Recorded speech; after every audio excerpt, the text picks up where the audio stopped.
Okay, let's get started. Welcome back to this part 2 of session for applications of coastal altimetry data. So we have 5 speakers in this session, and then we have lunch. So the first speaker is Mateja Tomic, giving a talk on an assessment of conventional tracked Sentinel-3 data with implications for an updated coastal mean sea surface in Norway. Good morning. Hello, everyone.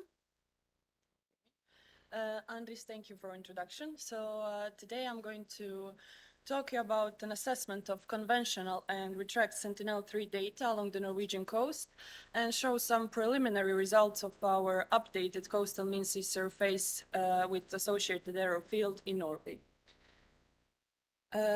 First, I'm going to start with a short introduction to our previous study where we did the investigation of temporal and spatial variability of sea level observations from Sentinel-3 conventional and ALICE retract altimetry datasets, which were validated against 23 permanent and 40 temporary tide gauges along the Norwegian coast, which are shown on the right-hand side, where you can see that temporary tide gauges are divided into 4 zones according to their geographical location. So now the question is why we did this. As you know, Norwegian coastline is its main characteristic is its complexity. And using altimetry in such complex area can be very challenging because accuracy and number of valid observations, for example, inside fjords, is very degraded.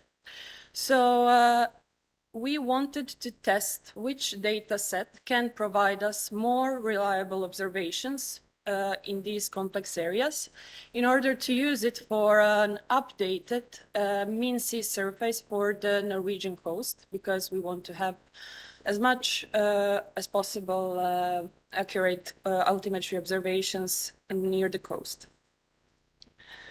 First, we did the validation in terms of SLAs, where we wanted to define or to make a choice of best sample of altimetry points to validate them against tide gauge observations. In order to do this, we determined a validation area, which is defined by the value of optimum radius, or the distance up to which altimetry and tide gauge observations show a good agreement in terms of correlation.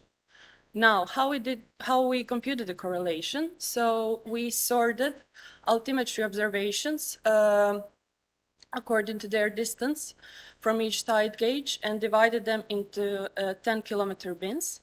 And then we took the first bin where we had enough, and of course, I forgot to mention that we collocated altimetry and tide gauge observations in time.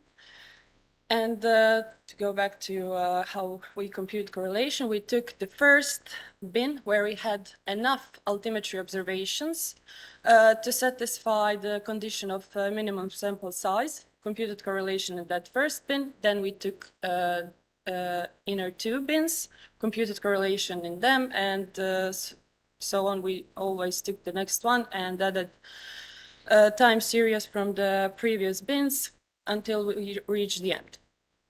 So in order to see which data set performs better in terms of correlation, we subtracted ALICE minus conventional Sentinel-3 correlations. So on the left-hand side, you can see differences in correlation for each bin where we had observations from both data sets.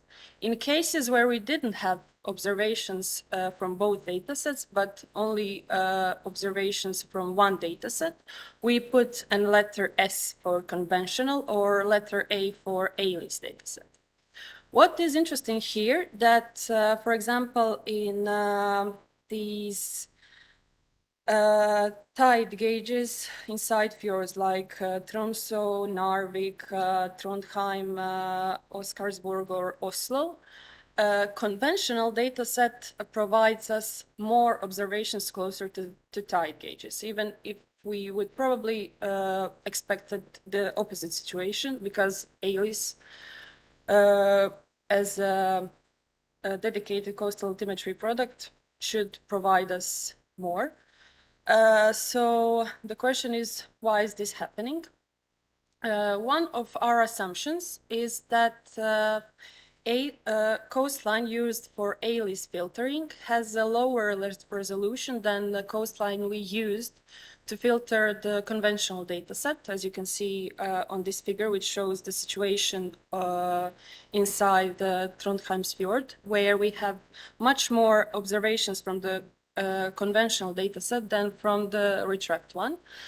But this is just an our assumption because we don't have the exact version of coastline used for ALICE filtering, so we cannot be 100% sure that this is the right explanation. And yes, I forgot to mention how we defined the optimum radii. We defined it as the distance from the tide gauge where the correlation between altimetry and tide gauge observations starts to continuously decrease. After we defined the optimum radius, or the validation area around each tide gauge, we took all the observations, averaged them, and computed MDT value for one MDT value of all those points inside within the validation area. And compared that MDT value with MDT value from tide gauge.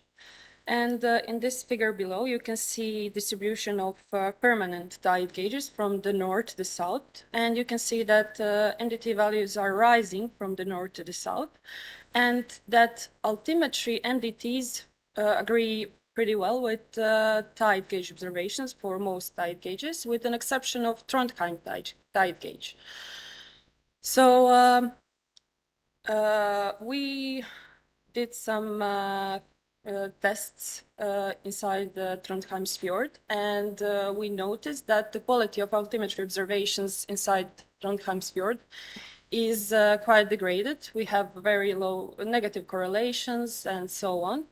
And I need to mention that this NDT value is computed from all observations within the optimum radius, which is also extended up to the open sea, because we needed to take more points on the open sea in order to get a better value of correlation.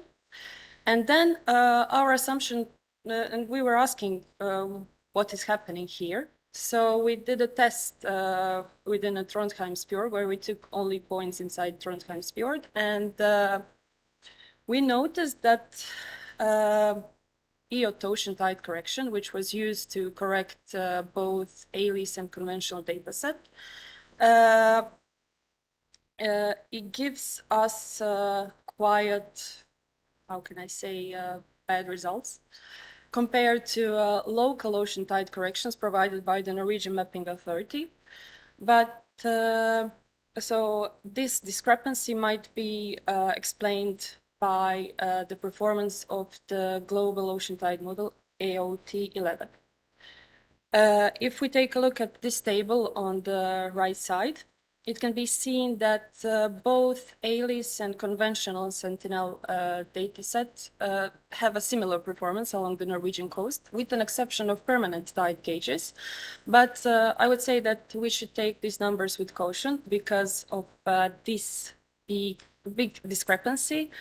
And it seems from this table that ALICE gives smoother signal or smaller signal standard deviation, but as I said, this should be taken with caution because of these problems with ocean tide corrections, which should be investigated further. So to move on on our coastal MSS. So in this presentation, I'm going to present you a preliminary version of NMBU 22 coastal MSS model with associated error field, which represents the updated version of NMBU 18 model, which is based on SARIN data from Sentinel-3A, Cryosat-2, and SARA Altica. In NMBU 22, we added new Cryosat observations and conventional Sentinel-3 data. Why we added conventional but not ALICE, I will explain you later. And we did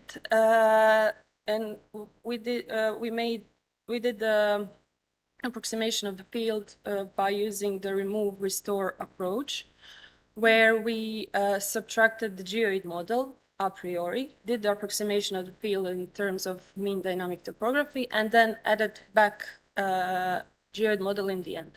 We have used gravimetric geoid model for Nordic Baltic countries NKG 2015, and did the approximation of the MDT field using data interpolating variational analysis or DIVA gradient tool, which takes two input parameters into account, that they are a correlation length and signal to noise ratio.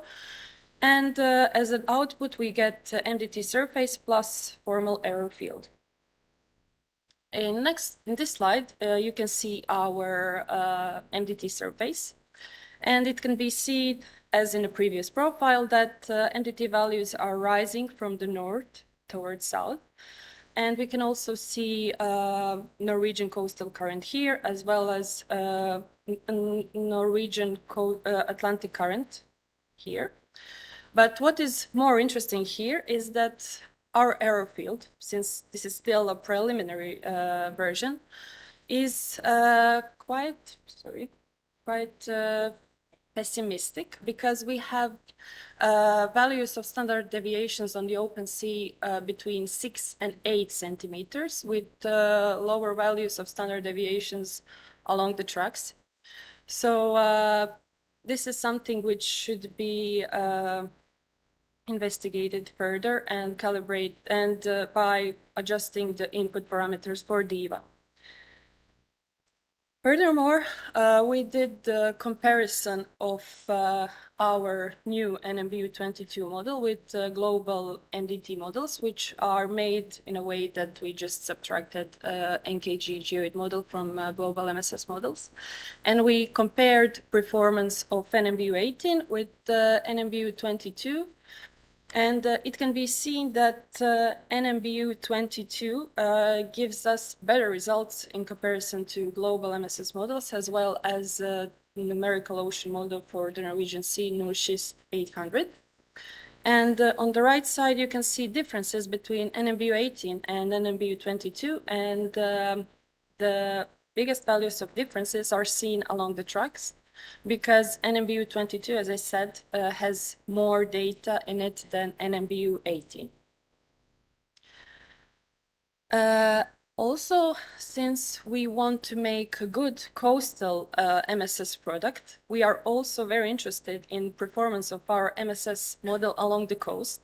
So that's why we compared it to a set of permanent tide gauges along the Norwegian coast, as well as the mean sea surface above the ellipsoid model provided by the Norwegian Mapping Authority, which is quite interesting because it doesn't have any altimetry data in it. It is based on tide gauge data, NKG 2015, and GNSS data. And that one, because it's not independent from tide gauge observations, which fits very well with tide gauges. But our profile fits much better. Our NMBU22 fits much better than NMBU18, and also better than global MSS models, because of course they are not adapted to Norwegian coast. But still, this peak at Trondheim is visible here because, as I said, for this preliminary version, we used a conventional data set. We also tested ALICE data set. But if you remember that heat map with, which shows distribution of observations, in those tide gauges where we had more conventional data sets closer to coast, like for example, Trondheim, Narvik, or Oslo, we also had bigger discrepancies in this profile. That's why we chose to use conventional data set in this preliminary version.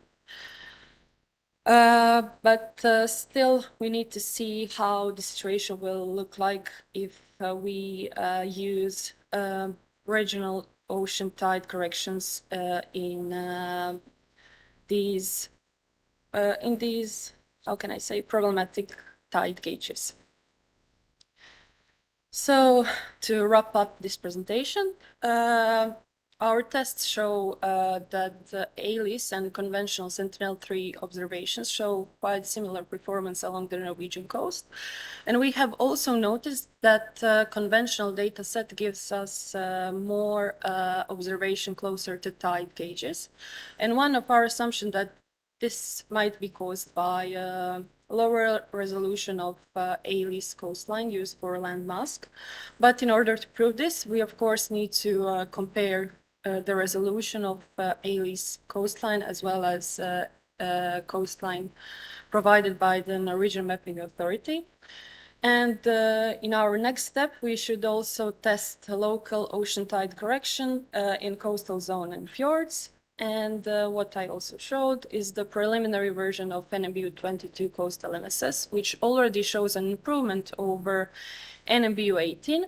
But however, presented formal error field is quite pessimistic, and it needs to be calibrated by adjusting the input parameters for DEVA software in order to get more realistic error field if we sometimes in the future want to combine altimetry measurements with other sea level measurements. Thank you for your attention.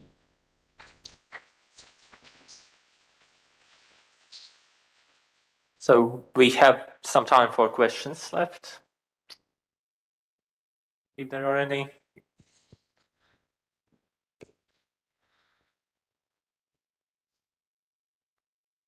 No questions? Yeah, good. Thanks very much. I think in one of your slides you showed that for the MSS you've also been using SARIN data from CryoSat-2. I'm just wondering, you don't have to answer now, but if you can, if you can tell us a little bit what was the role of the SARIN data, whether you could see any benefit in using them, what was the impact of using SARIN data from CryoSat-2 in the coastal MSS? All right, so this is something I'm not sure what is the right answer, because this previous version of NMBU18 wasn't made by me. So my supervisors were responsible for data preparation for the previous version, and I just took previously prepared observations from NMBU18 and added the new observations to it. Thanks very much. And just, this is a message for all the community.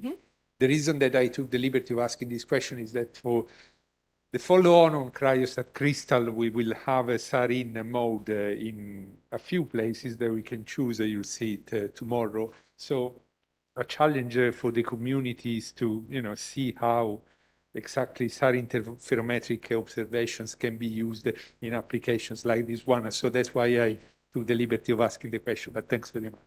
You're welcome.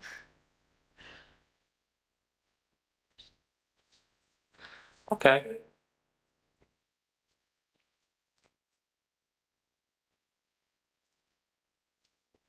All right, our next speaker is my co-chair, Henry Sabelle, with his presentation about, and he's going to tell us something about origin of sea level changes on the shelf of the northern West Atlantic for Sentinel-3A SRL. Henry, the stage is yours.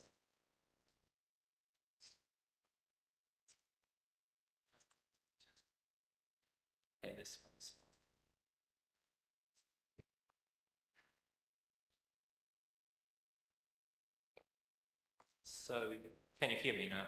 Good. Okay. Okay, so my name is Henry Sabelle, and I'm working on coastal sea level variability from Sentinel-3A altimeter and also the reanalysis over the shelf of the Northwest Atlantic. So the reason why we want to explore this is because we'd like to know how the sea level over the shelf is affected by the coastal dynamics, and also how it's affected by the open ocean. So the links between those two, and the shelf is the place where this is all linked up. And a good tool to explore this is reanalysis, which is the model assimilating observations, because there are lots of diagnostic tools that you can use to see the temporal evolution of these fields.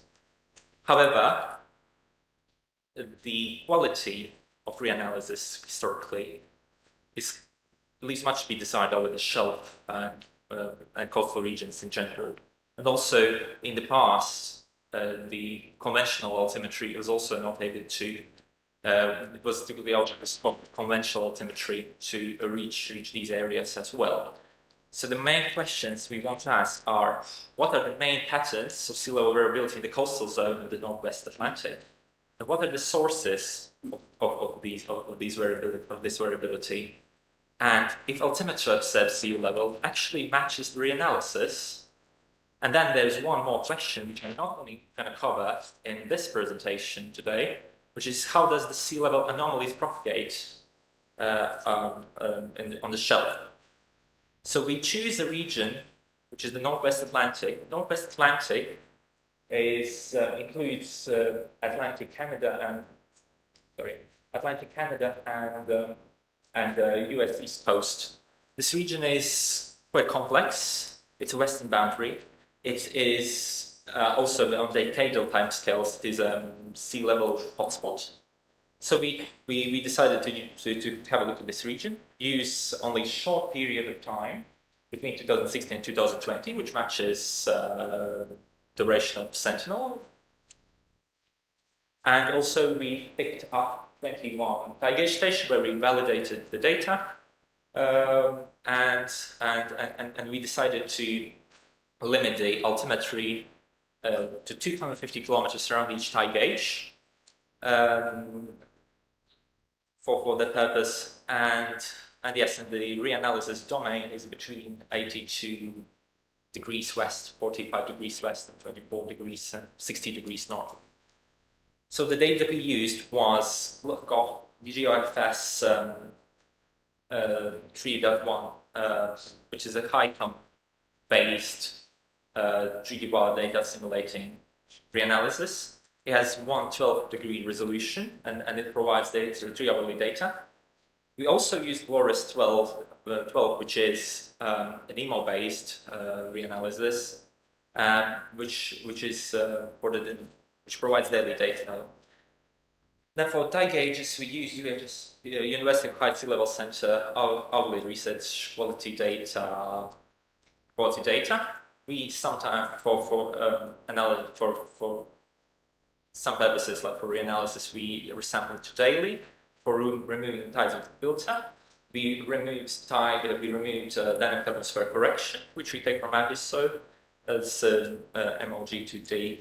And also we remove the vertical land movement, which we take from SONAR. And for altimetry, we are using a long track Sentinel GA, both tracked and conventional versions. So primarily we are using one as multiple of plots. A sea surface height anomaly, which we have for cycles 50 and 70. We interpolate these onto stationary points along the nominal track, which we call comparison points, like just a name.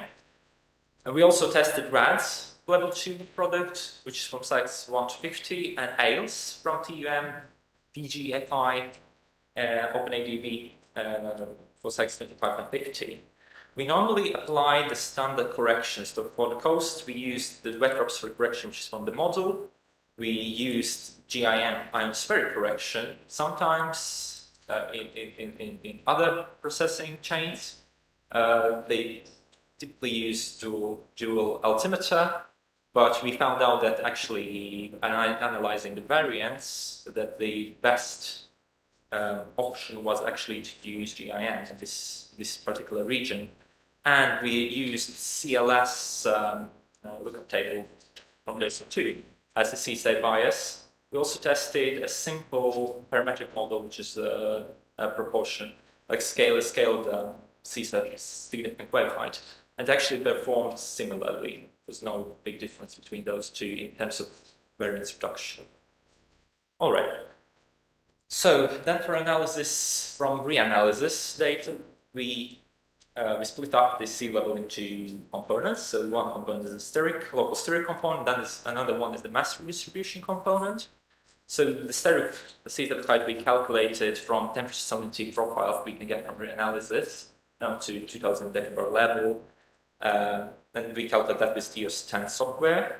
And for manometric sea surface height anomaly, what we do is we just remove the mean from the sea surface height, and then subtract the steric sea surface height anomaly, where we again have the mean removed, and then we have this kind of anomaly. Then we also used empirical orthogonal functions, which provide a time series component split up into a time series and a spatial component. which is basically the characteristic functions of the covariance. Then we also locally explain using the metric of variance explained, which is the proportion of variance variance of C-steps high differences for the variable filters today. Okay, let's move on to the best results. So I compared the altimeter and the model correlated them.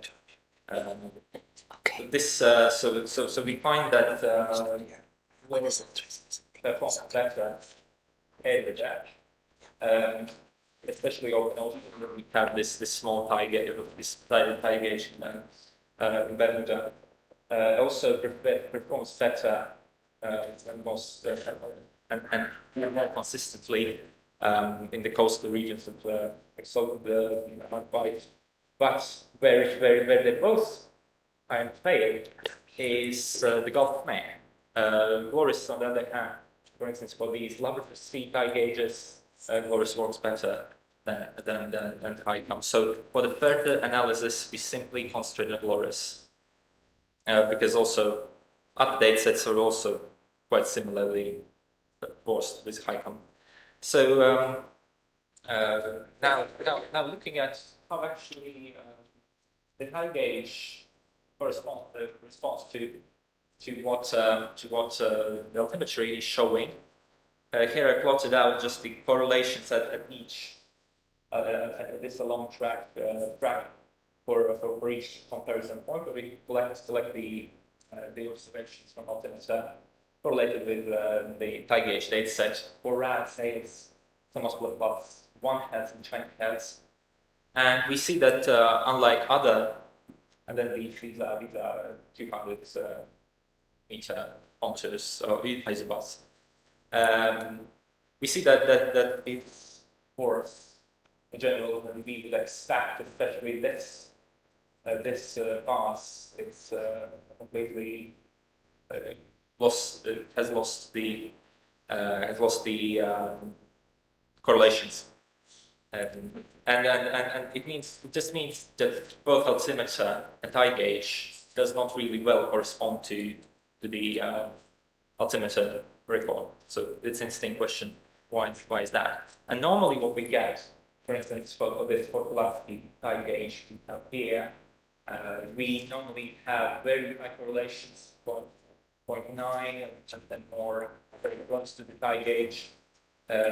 They decay normally over the shelf when you really have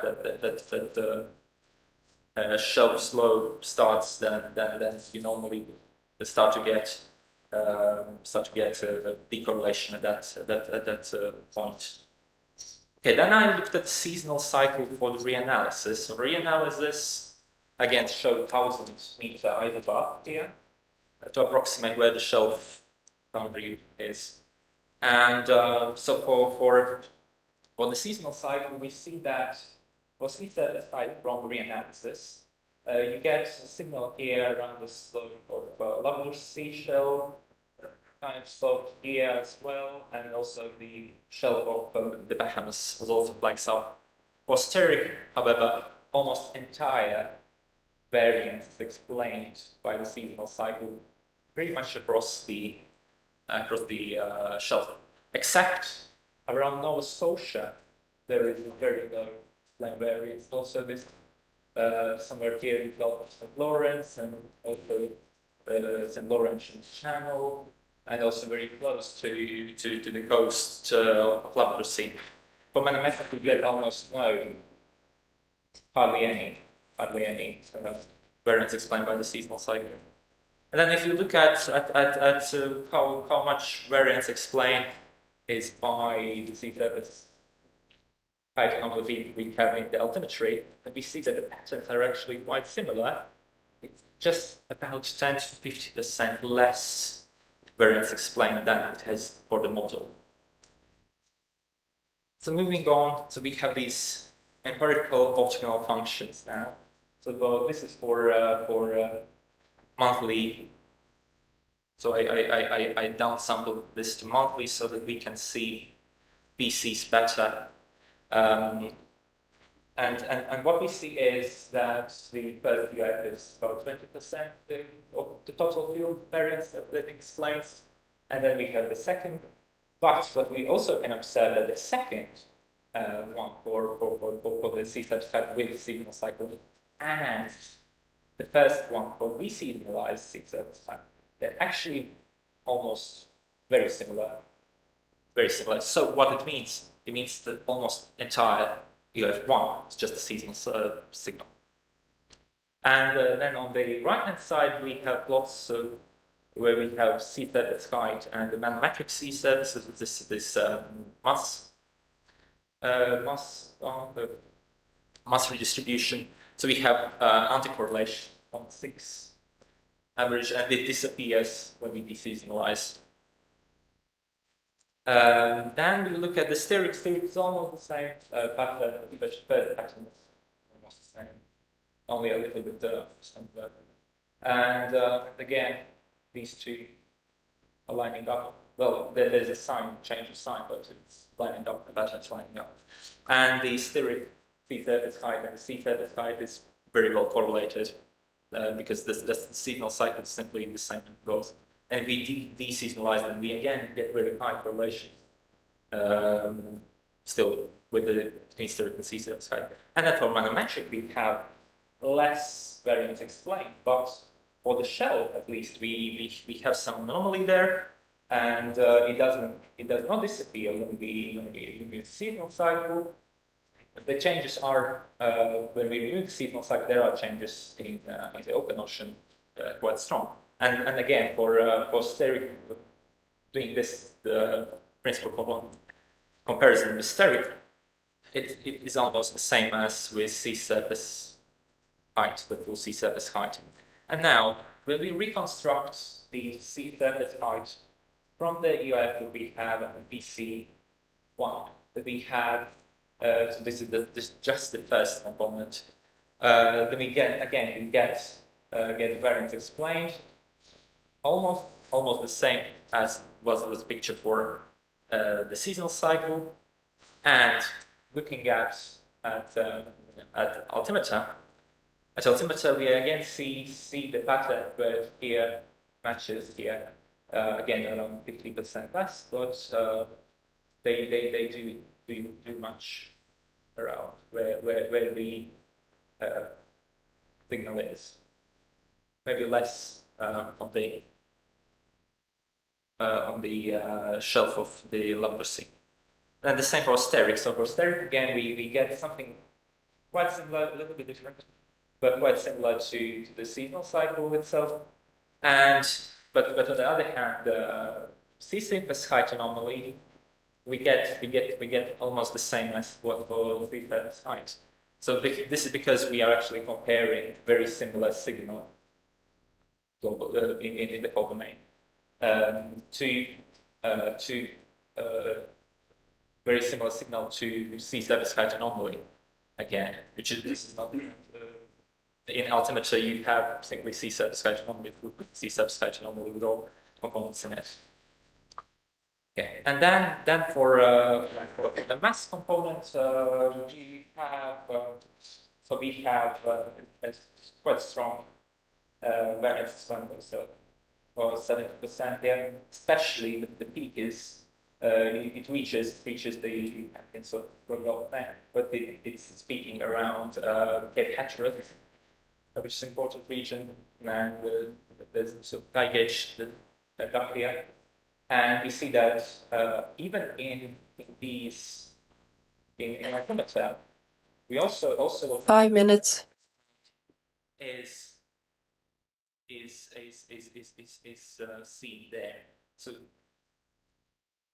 the close up to that particular area, we see these passes. So I have limited our thing to just 20 kilometers from the coast. Some points are missing because they did not pass the Fisher's double-tailed test, so they were not significant. And but you see that the variance explained, these are again this one which I selected. This is almost 65%. And if you plot them out, then you see that also line up quite well in general, and they have a correlation of 0.83 actually. I haven't written that yet. So now looking at the tie gauges, you see very similar patterns. So we have correlated tie gauge active PC1 for each. The PC signal and the sequence cycle. So again, the P's with sequence cycle, and then they appear to be well correlated. And when you designalize, the relation disappears basically. For manometric, on the other hand, this doesn't change that much, except in two regions. These two regions are the log see these two tie gauges here, they are almost decorrelated. Correlated here, and also bend. So to wrap up, steric C-surface skies on the sea shelf is dominated by the seasonal signal. Manometric C-surface skies is mostly unaffected, but with an exception of the open ocean. Steric signal dominates C-surface skies, and actually the first year we get is almost seasonal cycle, entirely a seasonal cycle. And then for sentinels and tie gauges, we can reproduce the patterns shown by Glorious analysis. Yes, that's all. Thank you.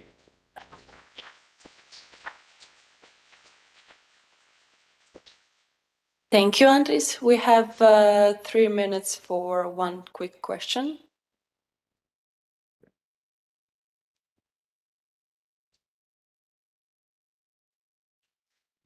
I want to ask about the AOF, the empirical autonomous function on the seasonal SSH. I was wondering if you tried to split the shelf from the open ocean. I have tried that. The difference between mode 1 and 2, they are quite similar. So, yeah. Did the results change? Yes, certainly they did. I'm not showing that here, but they changed a lot. And the correlation increased when you compare with yeah. the... So this is just because in another part of the project, I'm looking how the patterns are propagating. So I'm interested in pulse field. But yes, also have done that. Thank you.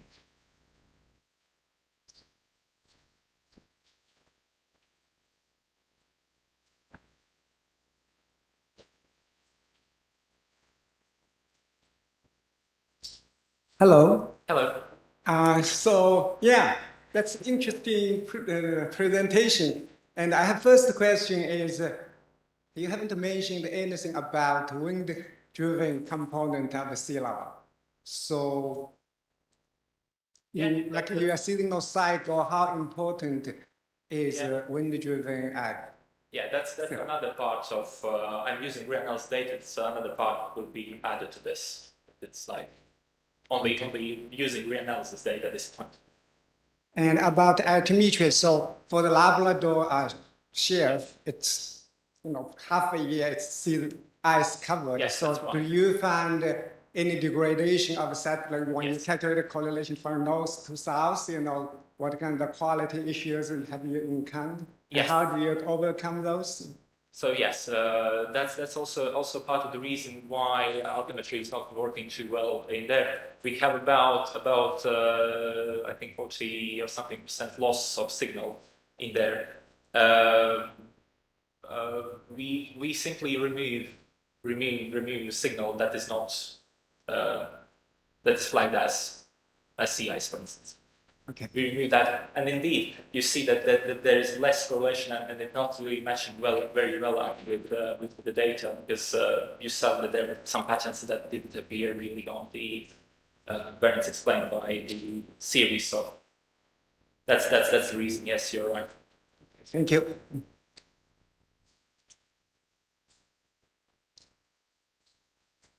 Thank you, this is great. I was wondering if you could speculate as to the differences you might expect along a narrower shelf, like the US West Coast. So about steric. Yeah, please didn't really hear me. Oh, did you not hear me? Yeah. Do you want me to repeat the question? Yes, but Okay. good. Can you speculate about what differences you might expect along a coastline with a narrower shelf? Which shelf? For example, the US West Coast. So on the East Coast, it's a pretty broad shelf. Yeah. No. We will have this discussion after. Okay? One more for me. Okay. Yes, that was nice. I'm curious, what you're calling manometric sea surface height is, I'm not sure, manometric sea surface height, because you still have a very static. Yeah, so the idea is that this very short period of time, so it's just a linear trend that we remove. Yeah, And okay. it's like a noise component Yeah. at the time. Yeah, that's approximately, I said approximately. Yeah. No more questions?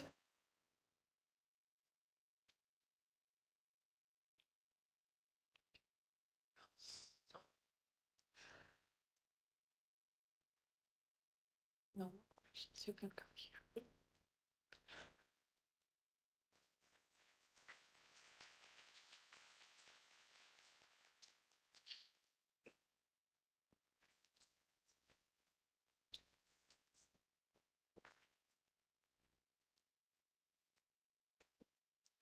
Yes, of course. Okay. So the next speaker is Yann Tanchon, and with assessment of Sentinel-6A data in a complex microtidal semi-enclosed sea, Part2, Chanté in France. Yes.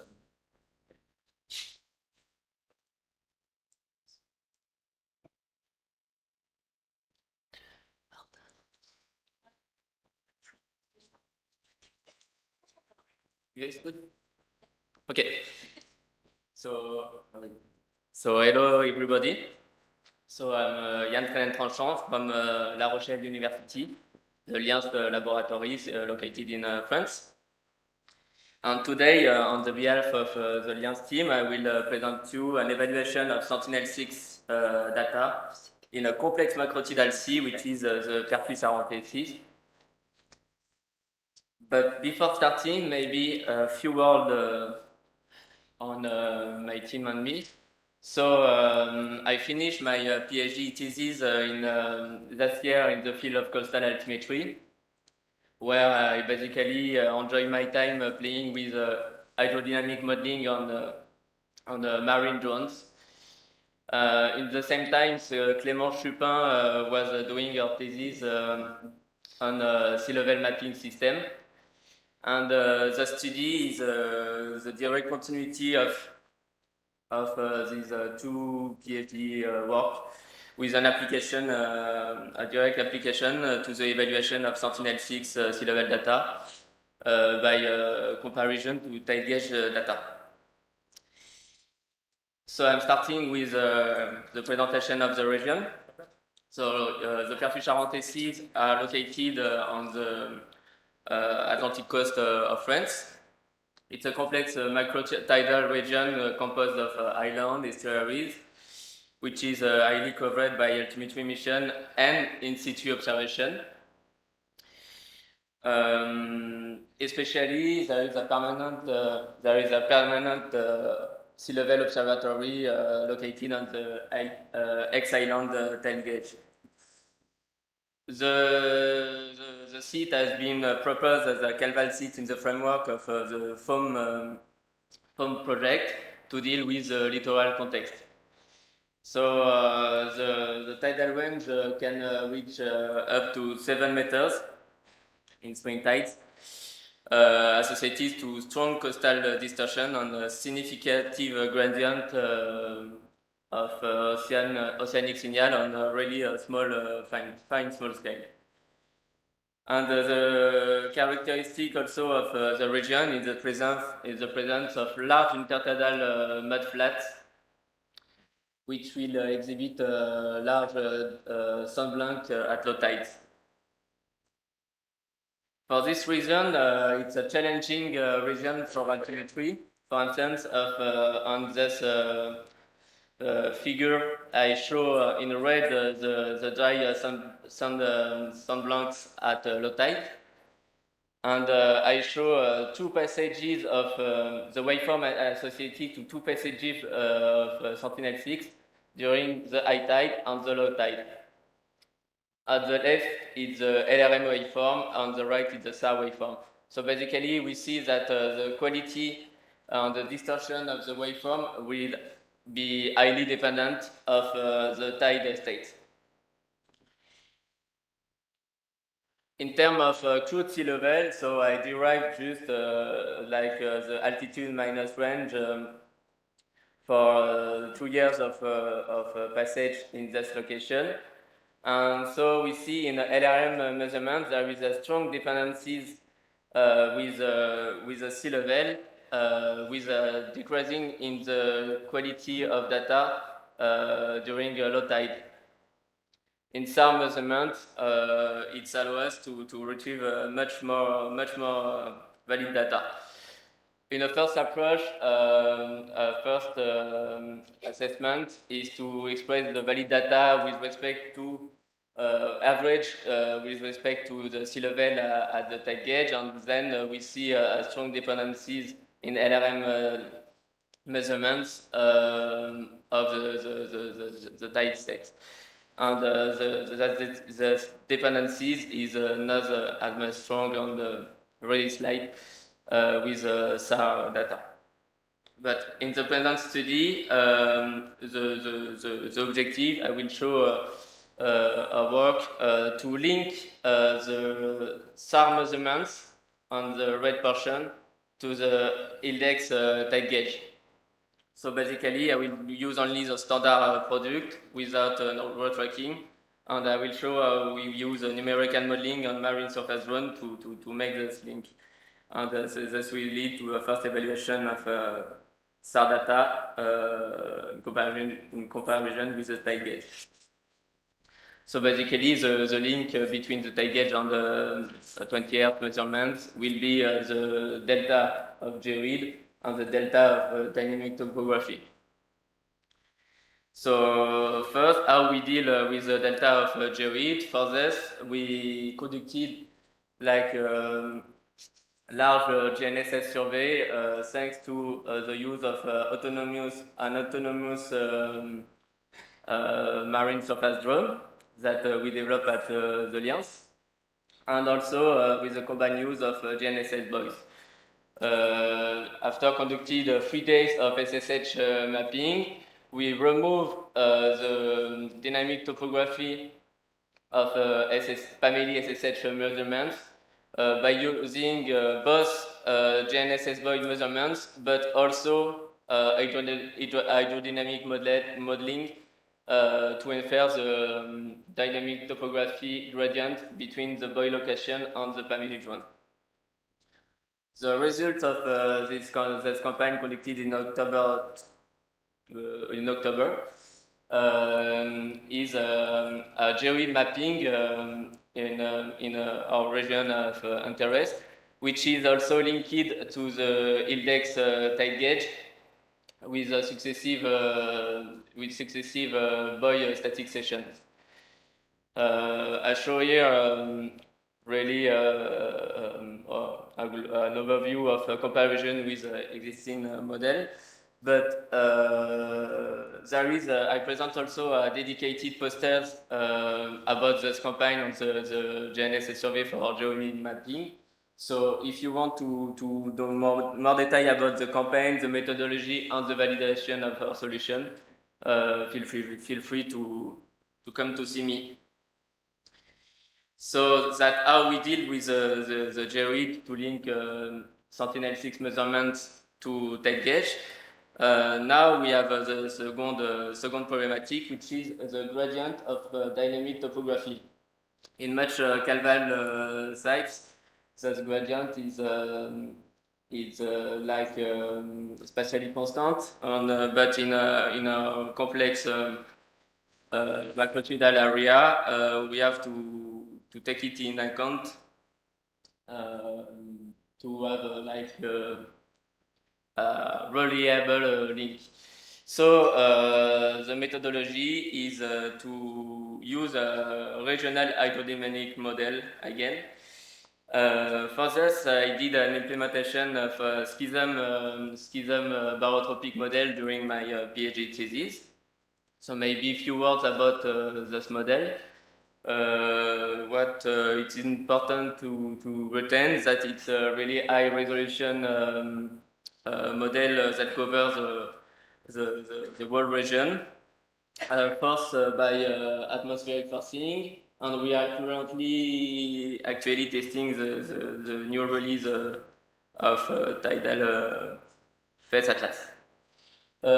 So basically, this model have really a good performance in the region. So, for instance, here we derive the gradient of dynamic topography between the 20 Hz measurements on the index side gauge. And I show here an expression for 20 passage of Sentinel-6 of this gradient along track, expressed in function of the latitude. So we see that these gradients are really significant, ranging in the nearest point from the tail gauge with a global amplitude of about 15 centimeters, ranging to up than 25 centimeters when we are in a further portion. So to illustrate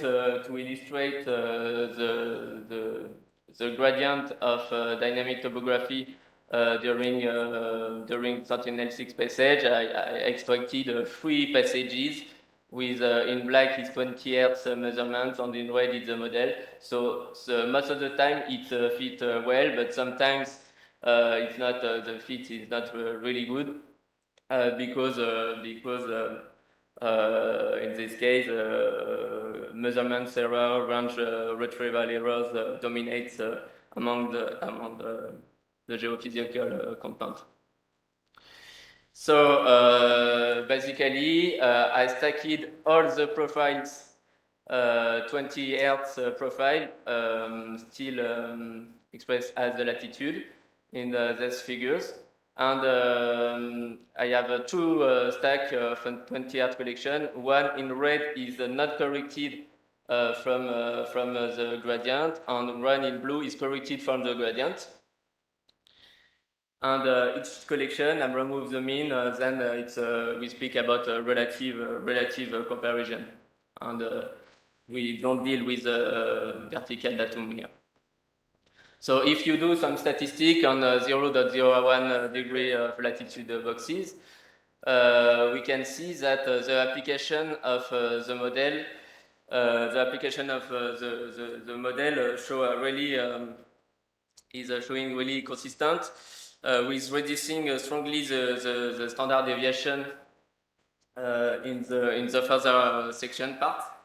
And now the standard deviation between 20 Hz measurements and and tail gauge measurements remains stable, whatever the location. And another statistic is to compute in the same boxes the mean. And then here we can focus only on the block curve, the corrected from dynamic topography. And we observe an interesting feature that it's describing a slope.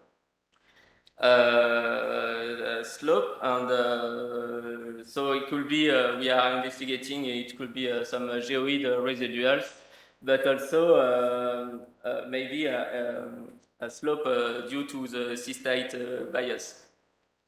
I take the opportunity to make a little parenthesis on this SSB slope, because we are currently investigating with Mark Pezzera at SHOM the spatial pattern of significant wave height along the track by the implementation of a wave-free regional spectral wave model.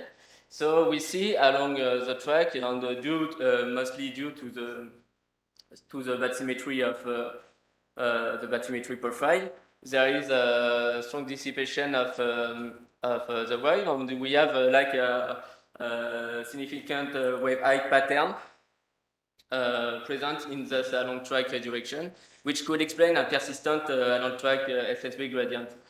It's still ongoing investigation, but I think it's quite interesting. And then for the analysis of data, now we applied like a simple SSB parameterization with a significant wave height from the model, and we see the gas mean that I was showing to you with a stronger slope. The slope is strongly reduced by 50% by applying this SSB parameterization from the model. So it's an interesting feature. To close the parenthesis and come back to the computation of BA, here relative bias between X-island tail gauge and Sentinel-6 data.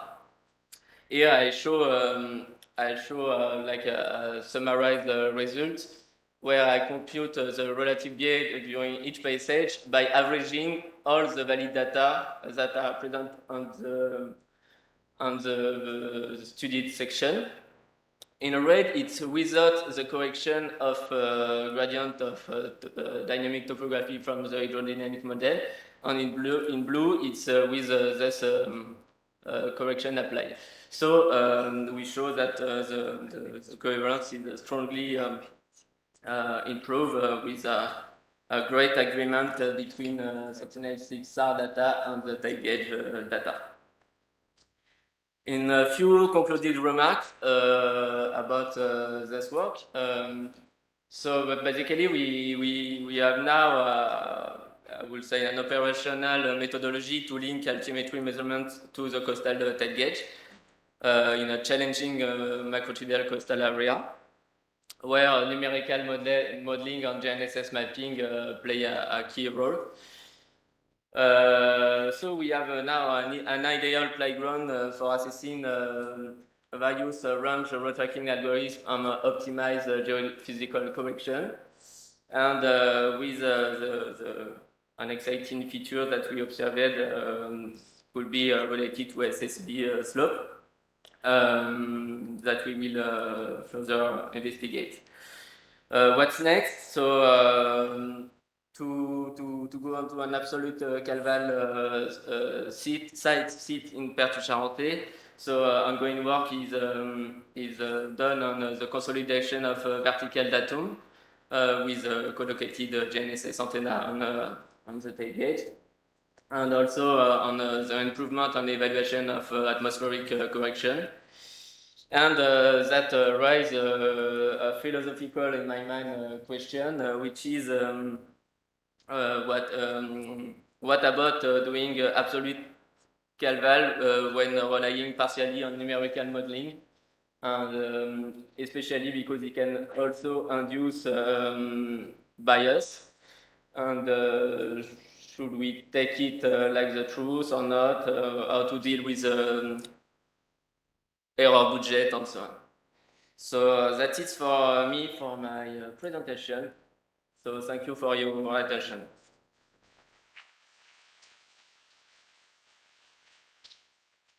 Thanks, Jan Trodon.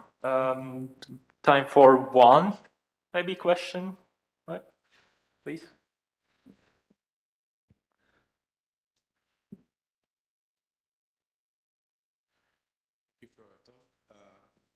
You mentioned that you use the reanalysis for the wind forcing, for the modeling part. Yeah. What is the scale of the wind forcing? It's quite large, actually. The CMWF, it's the ERA-5 reanalysis.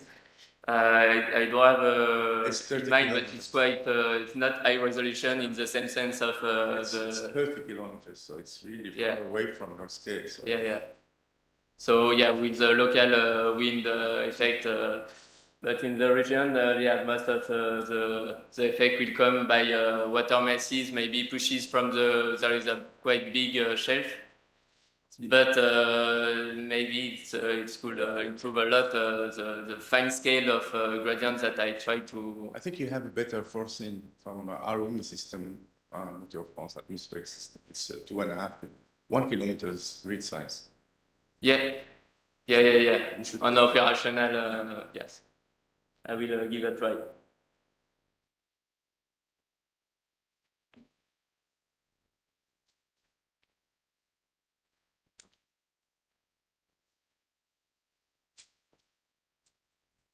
No more questions?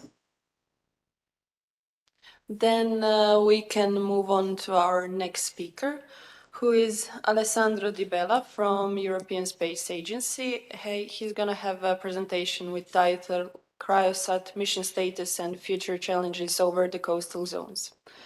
Alessandro, you're welcome.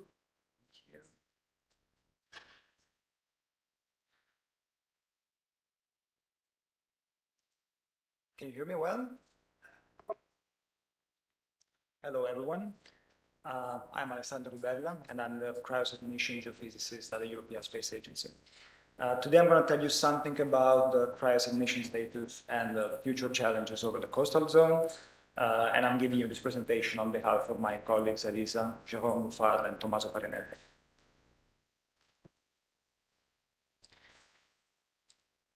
So first thing first, Cryosat has been flying for almost 13 years, and it's in a very good shape for its age.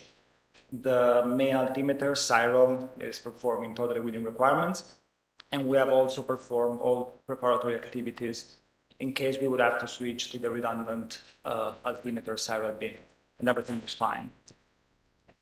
As some of you might know, the Cryosat mission was funded officially until the end of 2022, and we had to go through a process of requesting an extension of the operational life of the mission, which will be confirmed by the end of this month after the program board on Earth observation meeting. And this request for extension was based on scientific objectives, as you can see here on the right. And while these objectives might seem really targeted to polar domain, if you look at them, like many are really related to the coastal domain too. For instance, like we have a swap processing, which is performed on Antarctic ice shelves, which by default it belongs to the coastal domain of Antarctica. Antarctic sea ice, same. Rivers end up like in the coastal ocean or coastal seas. Long-term records of sea level and sea ice thickness variations in the coastal domain. And operations and forecasts are really important for the coastal domain because people live along the coast, so they need to know what's happening and monitor important geophysical parameters. What about operation beyond 2025? So if we look at the space segment, we do know that Cryosat operational life is mainly driven by two factors, degradation of the battery and the fuel availability. The battery is degrading like linearly until 2027, and after that it's kind of hard to know, to predict how it's going to behave. But what we can predict is a rate of the fuel leakage, which we found out about some years ago, and we have been monitoring really closely. And according to the current fuel leakage rate, in November this year, we will have to perform a switch to the redundant reaction control system. This is kind of a delicate operation, but I mean, we hope everything will be fine, of course. And if we manage to do this, we can guarantee operation and fuel availability to operate beyond 2027, which would be great to have no gaps between Cryosat and Crystal mission. So yeah, the estimated lifetime of Cryosat, pending a successful switch to this redundant RCS system, it's estimated to be between 2027 and 2032. So Cryosat has a really wide data portfolio. We have two dedicated processing chains, one to retrieve geophysical parameters over land and sea ice, and one for the ocean, which is still tailored to the global open ocean. Then we have the Cryotempo Eolis, which generates swath and gridded products systematically over ice sheet. Swath processing is just a dedicated processing using interferometric capabilities to have a 2D elevation maps from single pass interferometry. And then we have the new cryotempo products, which have been introduced greatly by Francesco yesterday, which are generated. They use state-of-the-art algorithm, and we generate L2 plus cryosphere and polar marine thematic products. We provide those in 5 thematic areas: the polar and the coastal ocean, sea ice, land ice, and inland water. So I'm just going to tell you something really quickly about the Cryosat Ocean Processor and the Cryotempo Coastal Ocean products. The Cryosat Ocean Processor, or COP, we are at baseline C right now, and it has been in operation since 2017, and it has been optimized for global ocean retrievals, so open ocean. We use Samoza version 2.3 for SAR and SARIN, improve geophysical corrections, and we provide products at different timeliness, everywhere between 2 to 3 hours from acquisition until 1 month from acquisition, which is the product more suitable for scientific use.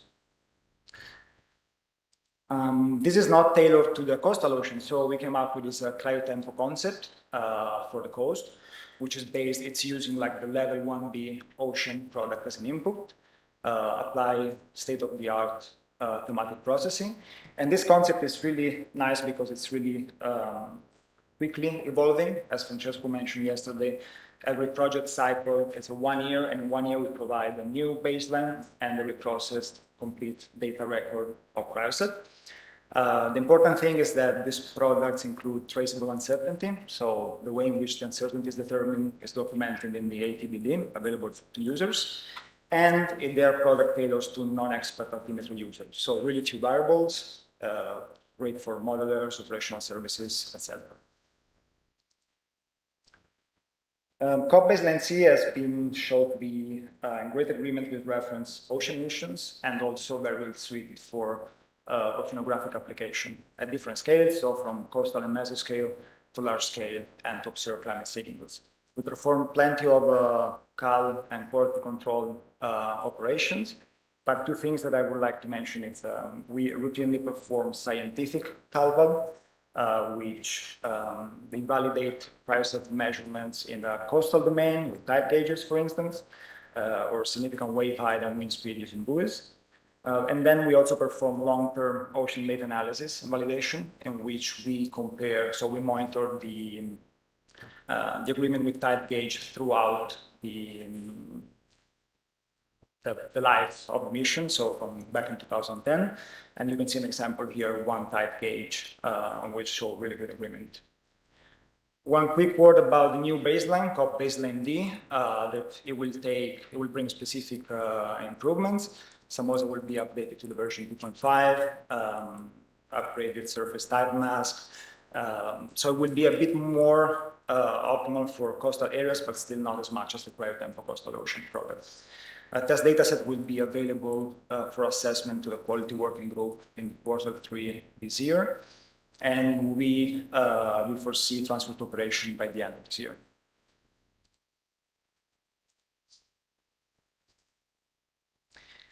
I'm not going to tell you a lot about the Cryotempo Coastal Ocean product because Francesco had a full presentation yesterday about it, but I would just like to emphasize that, again, these products come with full traceable uncertainties, and they are tailored to the coastal domain. So we use Samoza Plus for this product. Right now, the first version is out, but very soon, like in the next weeks, the baseline B will transfer to operation. And will include refined uncertainty estimation, some regional tide model, and improved stitching. But you've seen everything at Francesco's presentation yesterday. When it comes to higher level products, Cryosat data are used in combination with other missions, for instance, like with SMOS, in providing a level 4 CS thickness product. And this is because Cryosat is not extremely accurate for very, very thin ice, while SMOS has been shown to be suitable to retrieve sea ice thickness up to 40, 50 centimeters. So by merging these 2 products, it is like kind of the best of the 2 missions together. And when it comes to services, we have cryosat data used for the Copernican Marine Service. They're provided as level 3 along track data, and they're also part of a level 4 gridded product in DUAX. In the CMWF, the cryosat data are also used for data simulation of sea level anomalies, significant wave height. They're used to determine random model error and assess the effective model resolution. These products are extremely good, great, but also they're not tailored to the coastal domain. That's why ESA has been investing for at least the last couple of decades in coastal R&D activities that are meant to feed back into the operational processing chain to provide improved products to the users. We have no time to go through all the activities that have been funded and with successful results, but here are just to mention. We have a Baltic Seal, in which the ELIS Plus tracker was used in the Baltic Sea to retrieve absolute sea level trend, and has been shown to have improved agreement with tide gauges throughout the year. So also for the part of the year in which this sea is covered by sea ice. And they have a data set available that I suggest you to go and have a look at. The Hydrocoastal and FSR coastal projects, they have full presentations also yesterday. So Hydrocoastal is meant to maximize exploitation of SAR and sarin altimeter in coastal zone and inland waters. They also have data set, so go check those out as well. And the FSR coastal is working on the assessment of a fully focused SAR altimetry processor for Sentinel-3 data. I suggest you also to have a look at Marco Restano's poster when you have time this afternoon. And this, also brings some questions, since Sentinel-3 and cryosat are really similar for some potential fully focused SAR for cryosat. And I know that cryosat has not been designed for fully focused processing. The chronogram, the close burst acquisition are not really adequate for that. But the impact assessment of this project might inform if it's actually worth to provide maybe some samples or some fully focused product also from cryosat. And last but not least, there is some ongoing research from Alice here in Rome, and she's been looking at current intrusion detection using a long track altimetry. In this case, to capture the northern current variability and fine scale dynamics. She's using Sentinel-3 and JSON-3 data, and it's based on the work from Casella et al. 2020. And she's adapting the algorithm to include cryosat data, possibly Sentinel-6, and maybe in the future also SWAP. You can also go and have a look at her poster this afternoon. So what's left for cryosat in terms of future challenges in the coastal zone? Right now we have several SAR altimeters flying, let's say in the lower latitudes. However, cryosat still has some unique characteristics. So it was the first and still the only radar altimeter hovering like up to 88 degrees north and south. It has the interferometric capabilities, and again, it was the first one and the only one. Crystal will have some of this, will have this capability as well.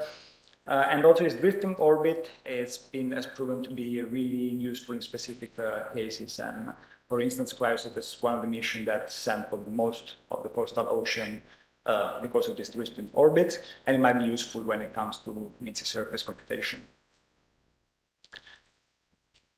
So this brings us to cryosat contribution to the polar coastal zone. This maybe addresses a little bit the question from Paolo before. So SARIN can be used to actually relocate the echo across track so that we know where the echo is reflecting from on ground. And there's been some work from Deal in 2015 that show how this works in the Norwegian fjords to retrieve sea level in these really tiny fjords. And I've also done some work in the coastal areas over sea ice to show that we can even retrieve more than one valid height measurement from single waveforms. So in this case, we were able to retrieve data at nadir from sea ice flows and from across, so from off-nadir leads. So obviously, this would be pave the way for Crystal, and I would say that right now it might be the time to experiment with cryosat, of course, like with some constraint, we cannot damage a mission. But in terms of data processing and maybe some acquisition, and I would also encourage you to reach out because we are discussing to add some additional serine acquisition masks in coastal zone. So if you're interested like in any kind of change in the acquisition mask, just reach out. Yeah, and I suggest you to attend tomorrow's presentation from Paolo about the crystal for coastal zone.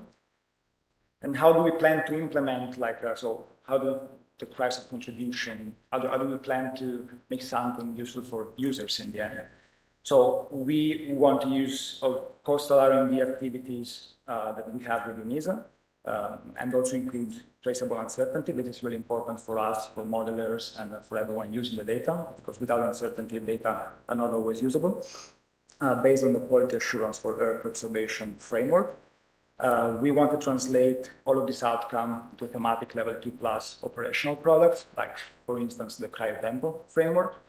And then this product might be used also for higher level multi-mission products. One important step in this process is user feedback from both like expert users and non-altimetry expert, which will then feed back into the coastal R&D, and the loop can continue.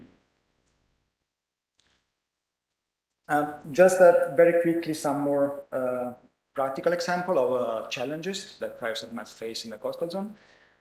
There are some scientific questions which have not really been addressed like in depth, at least so far. So we don't have like a lot of observation about trends and variation of both sea ice thickness and sea level in the polar coastal zones or at high latitudes. And Cryosat could make a great contribution to this. One option would also to combine Cryosat and ISA2 data. And many of you might know that since the summer of 2020, we are in the so-called Cryo2Ice campaign, in which we raise Cryosat orbit to maximize the alignment of the tracks of the two missions, Cryosat and ISAT, at different hemispheres. So if you want to know more about this, go and check out the website. It's packed with information. Some of the challenges for these objectives are the challenges common to coastal altimetry, so footprint line contamination, which ESA-ESRIN could actually help a lot with, because we will be able to identify scattering coming from land using the phase information, geophysical correction, the presence of landfall sea ice, and the lack of validation data, which for polar regions is a really big problem. And potential outcome could be new coastal sea level and sea ice thickness products or multi-mission products. The last example I wanted to give you is about maybe looking at interaction between ice and ocean around Antarctica. And that's because ocean change has been found to be a key driver for ice loss of the Antarctic ice sheet. So here Cryosat is being used, and it has already been used also to perform SWOT processing of ice shelves. And this has shown to be really beneficial to estimate like basal melt, cloud front, and ground line.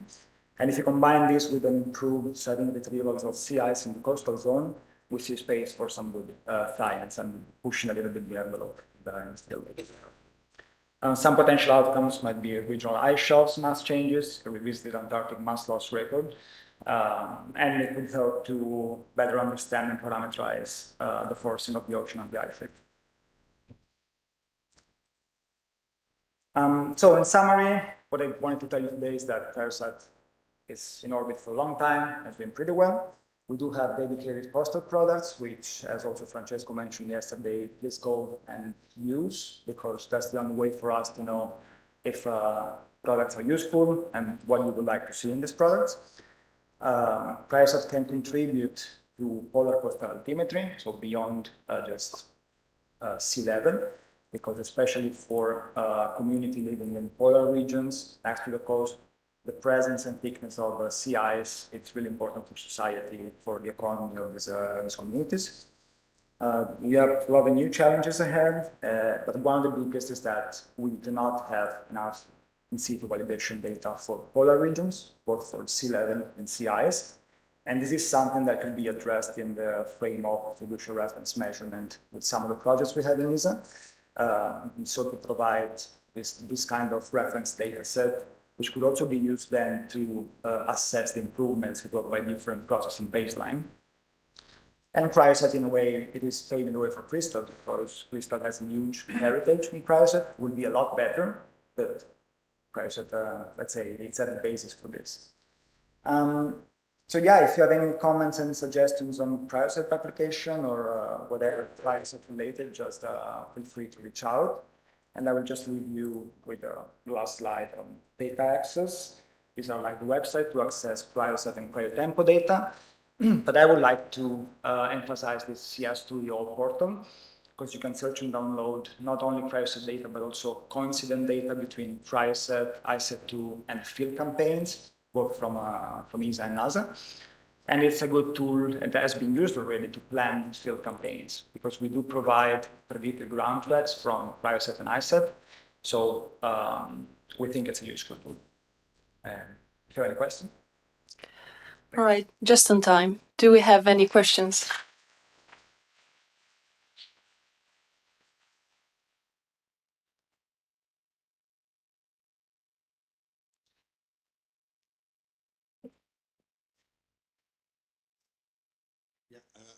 It's not a question, it's just that we would like to advertise that if people want us to acquire SARIN data in a specific zone, they should come to us, to you, to Jérôme Farr, to me, and propose a place where they would like that we modify the mask, because we're going to do that next, and maybe soon. And so please, if you're working somewhere around the world and you would like that we use all the resources that we have to exploit the SARIN mode, because Cryoset is unique. Well, it's not exactly unique since the 16th of December, but it's one of the unique satellites that has 2 antennas. And so let's exploit the SARIN mode to the maximum of the capacity for the rest of the lifetime of Cryoset. How much cryotempo data did you process already? So the first baseline is a complete, we have a full, it's operational, and we have a completely processed data set. The second baseline, which will transfer to operation in the next weeks, it will become operational, and the reprocessing is also almost done for all teams. We're just waiting for the last teams to deliver the last data sets. So it's almost ready. Thank you.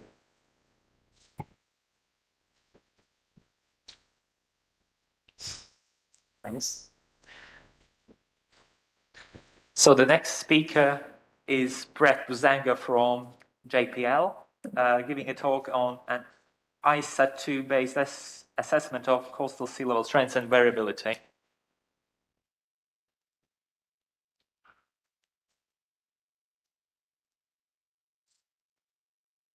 Okay. I realize I am standing between you all and lunch, so I will try and get through this pretty quick. So my name is Brett Buzanga. I'm a postdoc at JPL, and I'm going to talk about ISAT. So first, I'm just going to show this because we haven't seen it. It's in this workshop. It's the global mean sea level trend. Obviously, it's a coastal workshop, but here it is. We've all seen it before at some point or another. We know it's spatially variable. This trend is the same everywhere. And we have these different instruments that we know to measure it. We have tide gauges. Here's a state-of-the-art one from 1890 or so in a Monet painting, a flag stuff on a buoy. And of course, we have our satellite radar altimetry. And if we look at this in just the Gulf of Cadiz, for example, we obviously see some gaps. And that's kind of the question we're trying to look at with ISAT2. We have this laser altimetry. It's sampling a bit differently than the instruments we currently have. So what kind of can we do with it in the coastal zone? So a brief introduction to ISAT2. Here it is, spinning around the Earth. It repeats every 90 days, so quite a bit slower than what we're used to, but at the expense, or at the improvement of spatial resolution. Mouse in the way here. So it has 3 pairs of beams. Each pair is separated by each pair is separated by 3 kilometers, and within each pair we have a 90-meter separation, and each one of those beams is 15 meters, so it's really, really fine resolution. And the along track resolution for the ATL12 product, which is an ocean product that I'm using, we'll be showing results from. This has some along track averaging to get just the signal to noise ratio better. So we have an effective resolution, kilometer or so in most of the coastal oceans. And a couple of years ago, we started to look at this data. Yes, here. So here is that Gulf, and here are the blue dots filling in these data gaps, and this is a pretty conservative example. But as you can see, we've put a number of data points in this region. So here is the trends, the linear trends over just a 2-year period. The first 2 years that ISAT was in orbit, 2018, 2020. On top, you have Jason, just one of the reference missions, Jason 3 here. And right away, I think you can see pretty nicely this large-scale agreement. We have these gaps filled in. We have these large-scale basin patterns really well represented in ISAT 2 that are seen in Jason. So, for example, La Nina event that was ongoing during this time, and I guess still kind of is. So you have those elevated rates right above the equator there, and kind of that cold tongue below. You can also see this nice Indian Ocean dipole over here. There's elevated rates along the South American coast and the Indian coast. But of course, we do have more noise just by nature of the sensor. The ISAT-2 is going to catch more noise, especially in high variance regions like the Gulf Stream. But if we just take 2 more years of data, we can start to see these noise levels and the overall magnitude of the trends come down quite a bit. Kind of flip back and forth here a little bit. Kind of see that reduction, you see that La Nina kind of go away a bit. You see the Indian Ocean dipole go away a bit, and you really see this noise in the Gulf Stream start to come down. And you know, this is the global ocean. We can look at this a little bit more quantitatively. So these are some box plots. I've just computed the difference, different gridding schemes. So we have a 1/4 degree, 1/2 degree, and 1 degree. And you can see we're pretty nicely around 0 there. Don't see anything too crazy going on. There is a bit of a bias here of about 3 millimeters per year. Could be sea-state bias. Have to look a little bit more closely. I also have to double check some corrections. But for now, I think it's well within the noise levels that we're looking at, just this first kind of qualitative comparison to see, is ISAT-2 even giving us anything good? But of course, that's the global ocean. We do want to look more towards the coast. So here I'm showing differences in tide gauges with each sensor. So on top is JC3 again, and this is going to be like the difference. So the whiter colors are going to be better agreement, and then ISAT-2 on below here, you can see.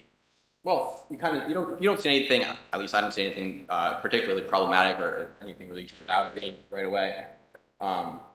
We can look at this a little bit, kind of like this, and say, okay, where is the difference between ISAT better than, or smaller than the difference between Jason? And so the green are going to indicate where Jason is doing better, and the blue is going to indicate where ISAT-2 is doing better. And again, you don't really see any kind of spatial bias in this. I don't. And so I think overall, it's a pretty decent comparison. What you can see, if we look over Australia, for example, you can see the number of comparisons is just much greater for ISAT-2. We have a lot more data just around the tide gauges in general. So I've gridded this in a 1/2 degree box centered on the tide gauge. And, you know, I am using this word better, kind of probably not in the best way. Really, we're trying to get it just showing that these measurements should be used complementary to the altimetry measurements that we have. And, you know, moving forward, we can kind of think of start to think about a close to sea level network of observations, especially with want of SWAT and some of the CubeSat stuff that we've spoken about earlier in this workshop. And kind of maybe this will help illustrate that a little bit here. So here's the coastline of South America. You know, you have this really large, for the most part, poorly gauged coastline. I think that this is PSMSL I'm showing. And so we only have about 6 gauges, these white stars. And here in the background, you can see the linear rates from Jason. You can see some patterns start to pop out here. So you see the elevated rates, kind of this red up in the north. Is my mouse working? Yeah, over here. And you can see this interesting kind of banding pattern down near Buenos Aires, these tide gauges. And if we then add ISAT-2 to this, you could really start to see these patterns pop out, right? So you really do see those elevated rates up north, that kind of big region up there, and you see this dipole thing happening down here. I think there's some people from Argentina, so I might have to ask you about what's happening down here. I'm sure you know about this. Obviously, it's right next to the tide gauge. That's probably not a coincidence. But even if we go to a better gauge coast, so here's the U.S. East Coast, and now you can see we have tide gauges all along for the most part. Again, we can start to make out some of the same agreement between these patterns and kind of use them together. So if we squint a little bit at this.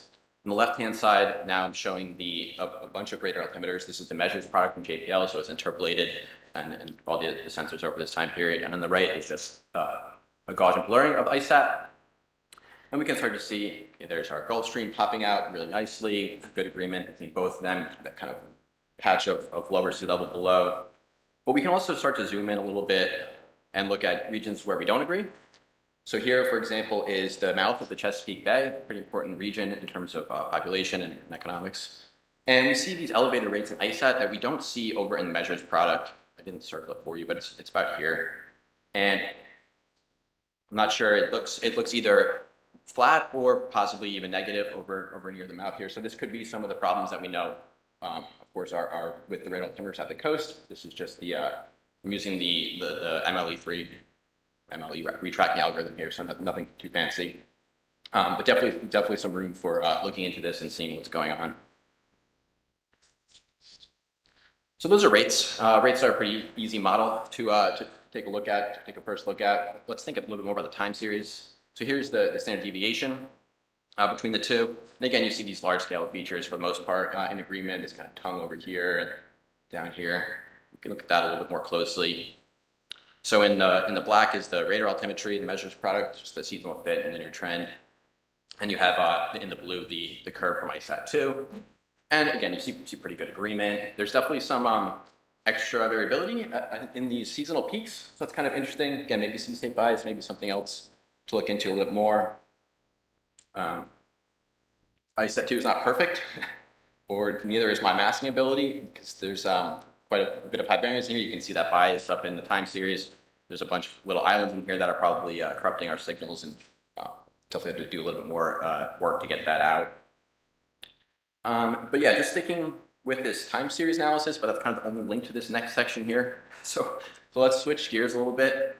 This is something I just threw together in the last week, and I thought it might be of interest to this community. So we're getting into this era where we're having all these different kinds of sensors and all this this kind of amazing capability at the coast.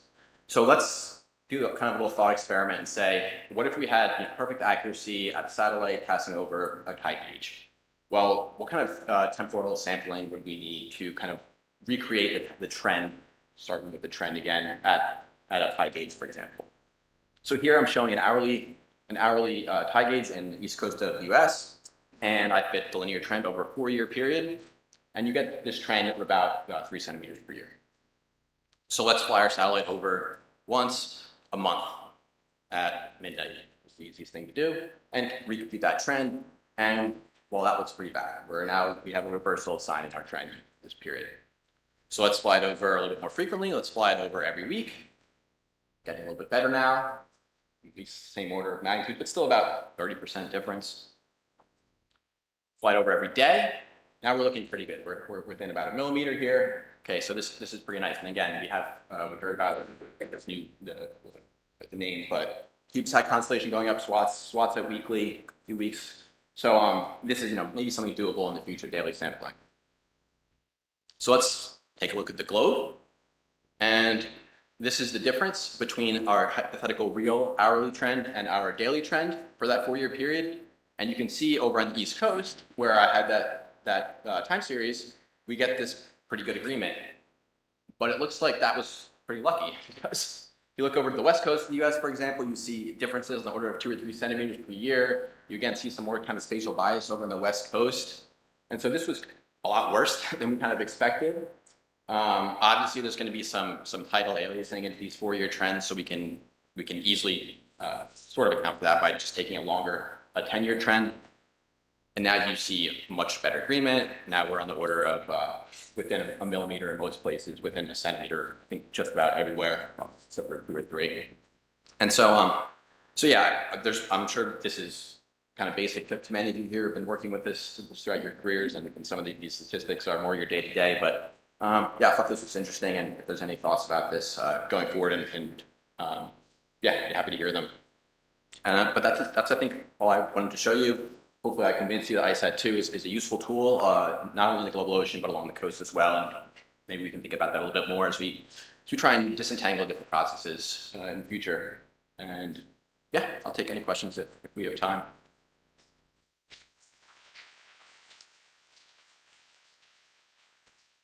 Thanks, Brett. Are there any questions?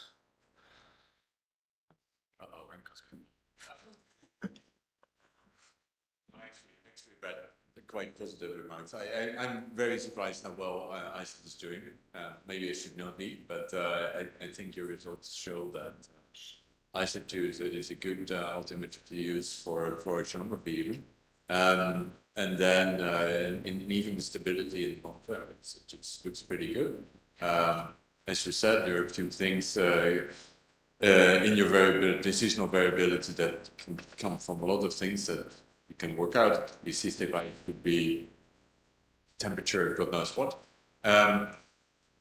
Just one remark about your tight gauge issues with the daily.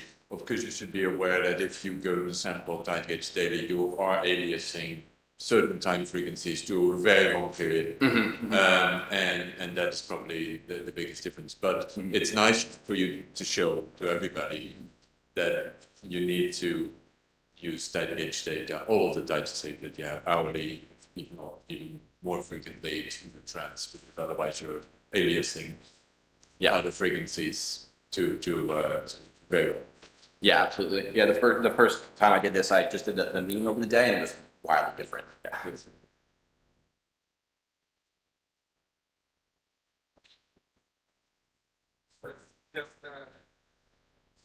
Question on the methodology, because I found the comparison quite interesting. When you do the daily, for instance, do you sample the hourly value once a day, or do you bin the day, or do you average the measurements during a full day?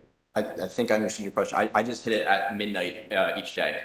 So you take out one sample, so you don't Yes. do any binning and averaging over the day, because that would be even different if you took all the, say, if you have hourly samples, you take all the 24-hour samples and you average it. Yeah, that's what I was trying to say. I did do that at first, and it was very much different.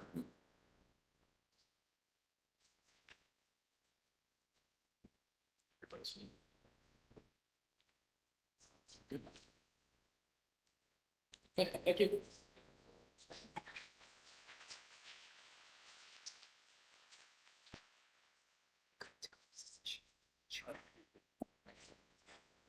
Okay, thank you all. I think now it's time for lunch break and see you after lunch. Actually, a lunch break when we reconvene, because it was 1 hour and 10 minutes, so now we. Yes, I don't know. I thought